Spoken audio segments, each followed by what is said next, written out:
Merci beaucoup. Bonjour à tous.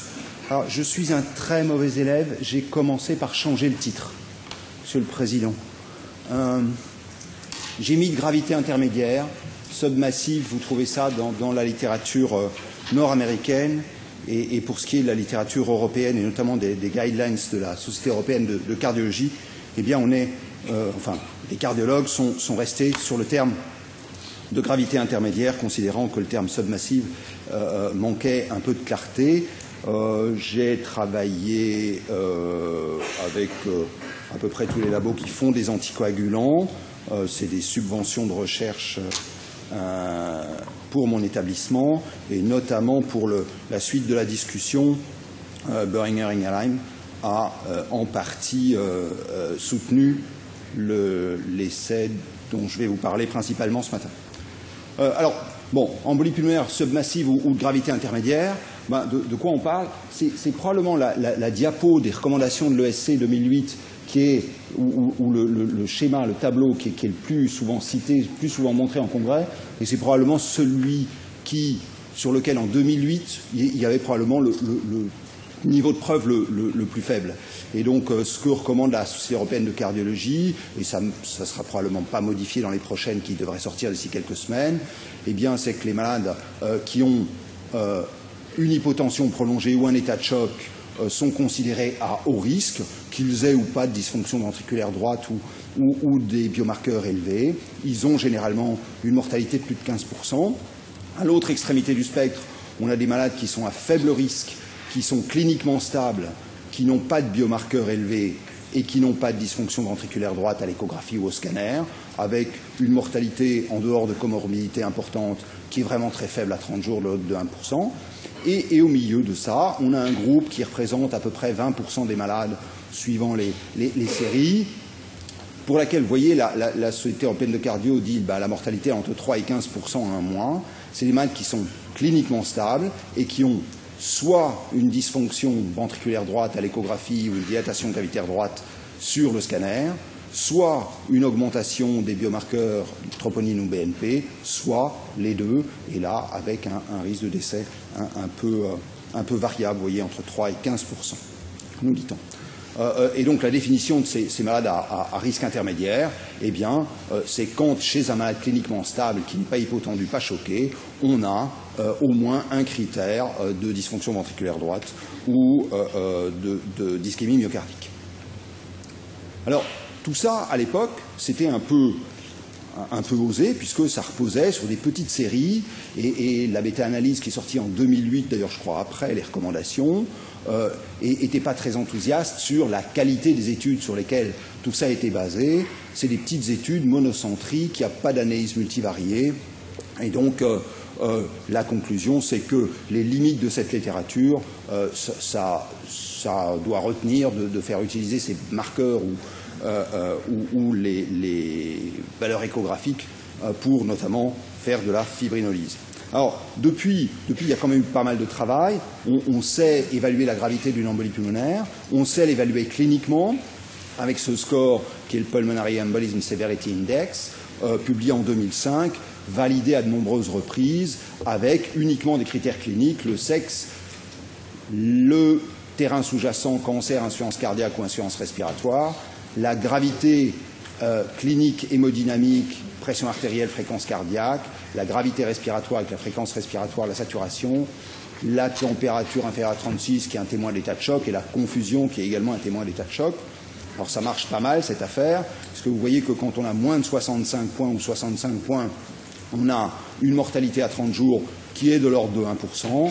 Quand on augmente en score, eh bien petit à petit, la mortalité à 30 jours monte pour atteindre environ 25% chez les malades qui ont plus de 125 de PESI. Voilà, avec des classes intermédiaires, vous voyez, entre 3 et 10%. Et donc là, on retrouve nos malades à haut risque de la Société européenne de cardiologie, qui ont donc ce PESI à 5. Encore fallait-il le valider. Ça a été validé dans de nombreuses cohortes externes, donc c'est assez solide. Alors c'est compliqué, hein, et quand vous faites quelque chose de compliqué qui repose sur la science solide en termes de prédiction, il y a toujours un petit malin qui fait beaucoup plus simple que vous. Et là, en l'occurrence, c'est une équipe espagnole de David Jiménez, où on ne prend que l'âge, le cancer, les antécédents cardiaques ou respiratoires, la pression systolique, la fréquence cardiaque et la saturation. Tout ça ne vaut qu'un point par item.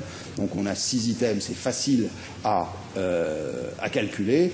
Quand vous n'avez aucun de ces items positifs, vous êtes en faible risque avec un risque de mortalité à 30 jours de 2%. Quand vous avez 1 ou plus de 1, eh bien on a 14% de décès dans la cohorte de dérivation, des chiffres un peu plus faibles dans les cohortes récentes de validation externe de ce score. Donc on a 2 scores cliniques, un compliqué, un simple, qui sont relativement robustes. Le premier très bien validé, le second, celui-ci, pas encore très bien validé sur l'étude initiale. Vous voyez qu'il y avait comparé les deux.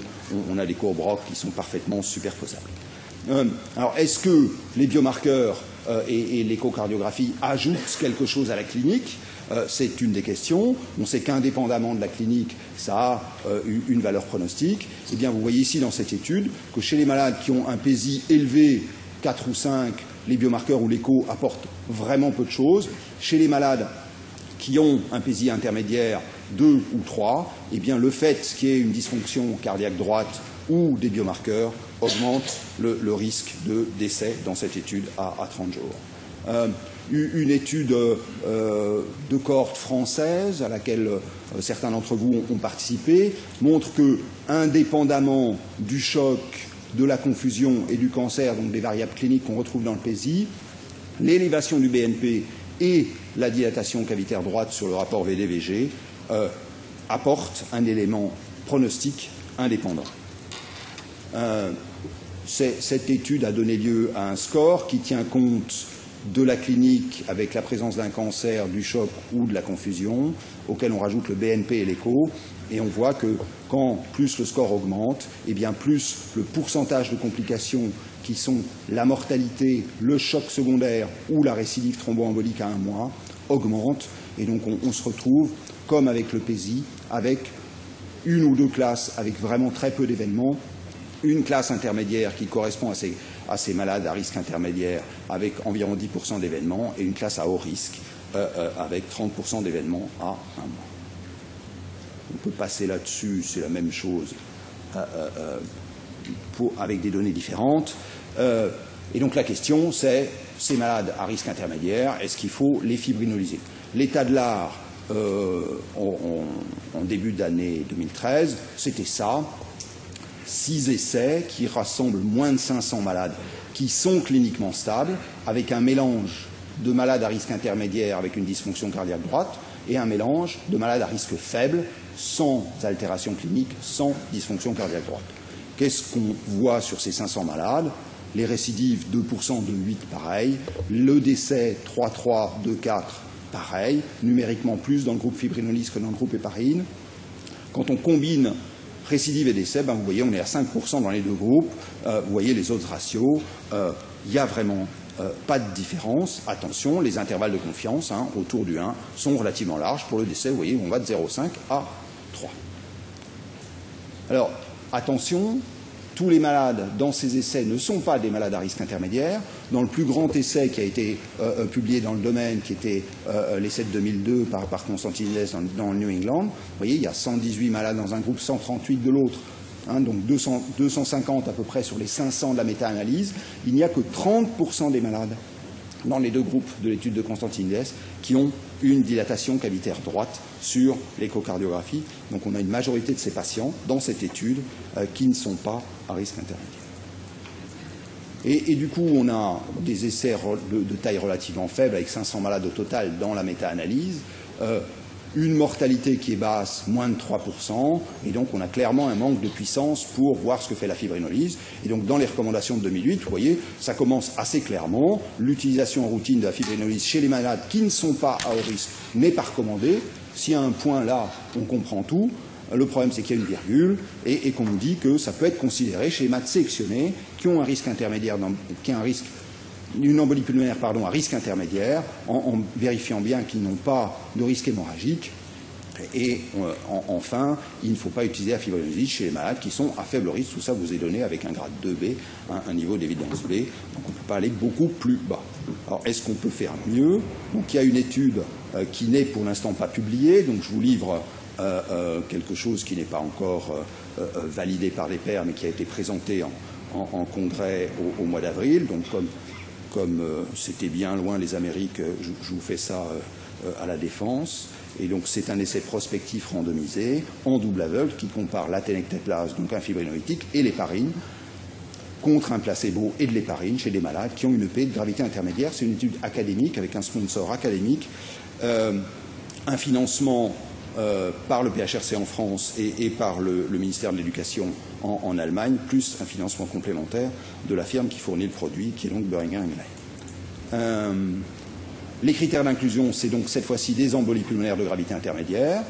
C'est des embolies confirmées objectivement. C'est des malades qui ne sont pas choqués, qui ont une pression artérielle stable, qui ont une dysfonction ventriculaire droite sur l'échocardiographie, avec des critères qui sont habituels, ou le scanner avec un rapport VD sur VG supérieur à 0,9, et une élévation de la troponine I ou T. Le plan expérimental, c'est parfaitement simple. On a des embolies pulmonaires qui sont aiguës et qui sont confirmées objectivement. Il n'y a pas d'état de choc, il n'y a pas d'hypotension, il y a une confirmation de la dysfonction droite et une élévation de la troponine. Et c'est là qu'était un peu la difficulté pour les investigateurs, c'est qu'il fallait randomiser ces malades dans les 2 heures qui suivaient la confirmation de la dysfonction droite pour recevoir soit de l'héparine non fractionnée et de la tenecteplase, soit de l'héparine non fractionnée et un placebo. Au bout de 48 heures, on pouvait arrêter l'héparine et faire ce qu'on voulait. Héparine de bas poids moléculaire, fondaparinux, relais AVK. Le critère de jugement principal est à J7. Il y a des critères de jugement secondaire à J30. Ces malades sont suivis maintenant actuellement pendant 2 ans pour avoir des données à long terme. Et donc le critère de jugement, c'est la mortalité toute cause confondue, donc pas la mortalité liée à l'EP, mais la mortalité toute cause confondue, ou la défaillance hémodynamique dans les 7 jours suivant la randomisation. Et la défaillance hémodynamique était définie par soit la nécessité d'un massage cardiaque, soit une hypotension prolongée avec des signes d'hypoperfusion périphérique, soit la nécessité de catécholamine pour maintenir une pression artérielle normale. Caractéristiques des malades, faites attention, 66 ans de moyenne d'âge, 70 ans de médiane. Donc attention, ce n'est pas les malades des essais récents sur les nouveaux anticoagulants, c'est les malades en bonne santé de 50 ans qui font une embolie pulmonaire. Par ailleurs, il y a peu de cancers, 8%, 6%, on s'attendrait à 15% logiquement, et il y a peu de chirurgie récente, ce qui est guère étonnant puisque ces malades qui ont de la chirurgie récente sont les contre-indications à l'utilisation des fibrinolytiques. Qu'est-ce que ça donne? Eh bien, j'ai été, moi, surpris en voyant ces résultats. J'aurais bien parié que l'étude serait négative. Donc l'étude, elle est positive sur le critère de jugement principal. 2,6% dans le groupe tenecteplase, 5,6% dans le groupe placebo, ce qui vous fait une réduction de risque de 60%, avec un odds ratio à 0,44, qui ne franchit évidemment pas la barre du 1. Donc on a un essai qui est positif sur le critère de jugement principal. Sur les critères de jugement secondaire, eh bien, la mortalité n'est pas différente. Il y a 9 malades qui meurent dans le groupe placebo sur les 500 admis dans le groupe placebo, 6 dans le groupe tenecteplase sur les 506, 1,2 contre 1,8, c'est pas différent. Et donc la différence, elle se fait sur ce critère de défaillance circulatoire, avec 5 malades qui ont un arrêt circulatoire, une réanimation dans le groupe placebo, 18 épisodes d'hypotension, mais 14 qui nécessitent des catécholamines et 6 qui décèdent. Les malades pouvaient avoir évidemment 2 critères, ce qui vous explique que ça dépasse les 25 contre, effectivement, numériquement moins dans le groupe fibrinolyse.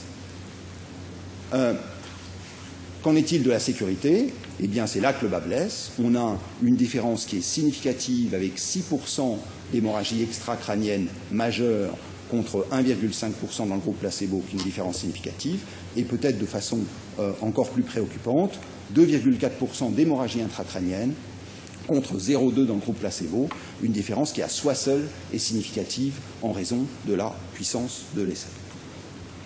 Quand on prend les critères hémorragiques de l'ISTH, 11,5 d'hémorragie majeure sous tenecteplase, 2,4 sous placebo, une différence qui est significative. Donc là, on combine l'intracrânien et l'extracrânien, avec juste une chose ici, là aussi, à souligner, c'est qu'il y a un certain nombre de ces malades qui ont simplement une baisse de l'hémoglobine sans autre critère d'hémorragie majeure. Alors, quand on regarde dans le sous-groupe d'intérêt principal qui était prévu a priori sur l'âge, 75 ans ou moins d'un côté, plus de 75 ans de l'autre, eh bien, on voit que chez les malades de moins de 75 ans, qui représentent tout de même la majorité des malades, on a une différence quand on regarde le décès et l'hémorragie majeure qui est très nette en faveur de la fibrinolyse, avec une augmentation très modeste des hémorragies intracrâniennes, alors que chez les patients plus âgés, la différence en termes d'efficacité est moins importante et la différence en termes de sécurité est plus importante entre les deux groupes. Donc clairement, un désavantage pour les malades de plus de 75 ans, peut être quelque chose pour les malades de moins de 75 ans. Alors, le papier n'est pas sorti, il y a déjà une méta-analyse qui est en cours. Donc là, on n'est même pas. C'est un manuscrit qui est en préparation, donc attention aux interprétations hâtives. Quand on prend uniquement les études qui ont inclus des malades à haut risque, vous voyez 200 malades dans la littérature, on a pour la mortalité hospitalière une réduction de risque de 50% qui n'est pas tout à fait significative. Quand on prend les malades à risque intermédiaire, qui sont maintenant le gros du paquet à cause de cette étude PEITO qui a été rajoutée aux autres, on a une réduction de risque de 40% avec une différence qui n'est pas significative non plus. Les faibles risques, là, clairement, on a très peu d'effets avec une réduction de risque de 30%, mais vous voyez l'intervalle de confiance extrêmement large entre 0,2 et 2,42. Et quand on prend la population totale, on a une réduction de risque d'environ 45% avec une différence qui est significative, qui est essentiellement aux dépens, évidemment, de ces deux groupes.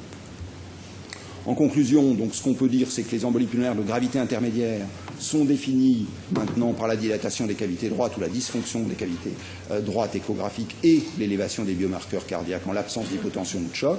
On a maintenant une littérature qui est relativement solide là-dedans. On sait que la fibrinolyse, ça ne fait pas que baisser la pression pulmonaire et augmenter le débit cardiaque, ça réduit également, quand on combine les décès et l'aggravation clinique hémodynamique, mais tout ça est obtenu au prix d'une augmentation des complications hémorragiques, notamment chez les malades âgés de plus de 75 ans. Et donc, comment est-ce qu'on peut essayer d'avancer pour améliorer le rapport risque-bénéfice? Eh bien, c'est en sélectionnant des malades à faible risque hémorragique, et notamment des gens jeunes, et éventuellement évaluer des posologies plus faibles de fibrinolytique.